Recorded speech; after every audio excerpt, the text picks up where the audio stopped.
American University of Sharjah പ്രസിഡന്റും Sharjah രാജകുടുംബാംഗവുമായ Sheikh ബോദൂർ bin Sultan അൽ ഖാസിമെ പൂർവ്വ വിദ്യാർത്ഥികളുമായി കൂടിക്കാഴ്ച നടത്തി.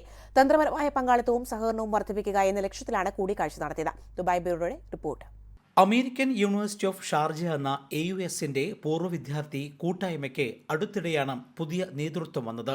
ഇതിന്റെ ഭാഗമായാണ് AUS പ്രസിഡന്റും ഷാർജ രാജകുടുംബാംഗവുമായ Sheikha Bodour bin Sultan Al Qasimi പൂർവ്വ വിദ്യാർത്ഥികളുമായി കൂടിക്കാഴ്ച നടത്തിയത്.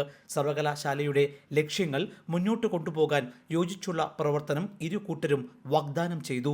ഇപ്രകാരം അർത്ഥവത്തായ കൈമാറ്റങ്ങൾ പരിധിയില്ലാത്ത സാധ്യതകളുടെ ഓർമ്മപ്പെടുത്തലാണെന്ന് ഷെയ്ഖ ബൊദൂർ പറഞ്ഞു. പൂർവ്വ വിദ്യാർത്ഥി സമൂഹത്തിനുള്ളിൽ നവീകരണം, മാർഗനിർദ്ദേശം, മികവ് എന്നിവയോടുള്ള പ്രതിബദ്ധത വർദ്ധിപ്പിക്കണം. ഉത്തരവാദിത്തമുള്ള നേതൃത്വവും സമൂഹത്തിന്റെ സംഭാവനയും പ്രധാന ഘടകമാണ്. പൂർവ്വ വിദ്യാർത്ഥികൾക്കിടയിൽ ശക്തമായ ബന്ധം വളർത്തിയെടുത്ത് വ്യക്തിപരവും പ്രൊഫഷണലുമായ നെറ്റ്വർക്കുകൾ മെച്ചപ്പെടുത്തണമെന്നും ഷെയ്ഖ കൂട്ടിച്ചേർത്തു. പൂർവ്വ വിദ്യാർത്ഥി കൂട്ടായ്മ പ്രസിഡന്റ് റീം ബഗ്ഗാഷ് ഉൾപ്പെടെയുള്ളവർ സംബന്ധിച്ചു. ജയ് ഹിന്ദ് ന്യൂസ്, ഷാർജ.